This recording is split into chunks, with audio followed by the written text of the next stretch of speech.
குன்றத்தூர் பேருந்து நிலையம் அருகே தாவேக சார்பில் தண்ணீர் பந்தல் திறக்கப்பட்டது. குன்றத்தூர் பேருந்து நிலையம் அருகே திறக்கப்பட்ட இந்த தண்ணீர் பந்தலில் பொதுமக்களுக்கு மோர், இளநீர், தர்பூசணி, வெள்ளரிக்காய், பழங்கள் மற்றும் குளிர்பானங்கள் வழங்கப்பட்டன.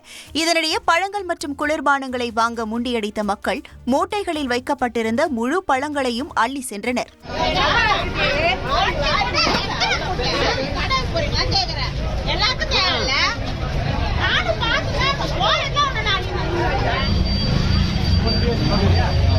விடுமுறையை முன்னிட்டு சின்ன சுருளி அருவியில் சுற்றுலா பயணிகள் அதிக அளவில் குவிந்தனர். தேனி மாவட்டம் ஆண்டிப்பட்டி அருகே சின்ன சுருளி அருவி உள்ளது.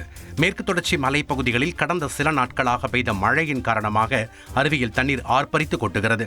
இதனால் தமிழகத்தின் பல பகுதிகளில் இருந்து வந்திருந்த ஏராளமான சுற்றுலா பயணிகள் குடும்பத்துடன் குதூகலமாக குளித்து மகிழ்ந்தனர்.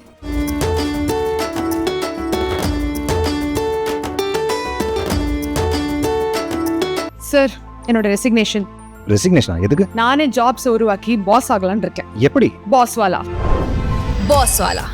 Be the pass.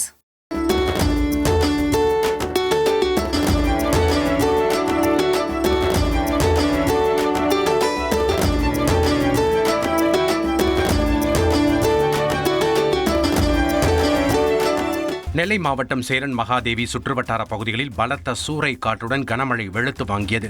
Cheran Mahadevi, Kanganankulam, Veeravanallur உட்பட சுற்றுவட்டார பகுதிகளில் திடீரென பெய்த கனமழையால் வெப்பம் தணிந்து குளிர்ச்சியான சூழல் நிலவியதால் பொதுமக்கள் மகிழ்ச்சி அடைந்தனர்.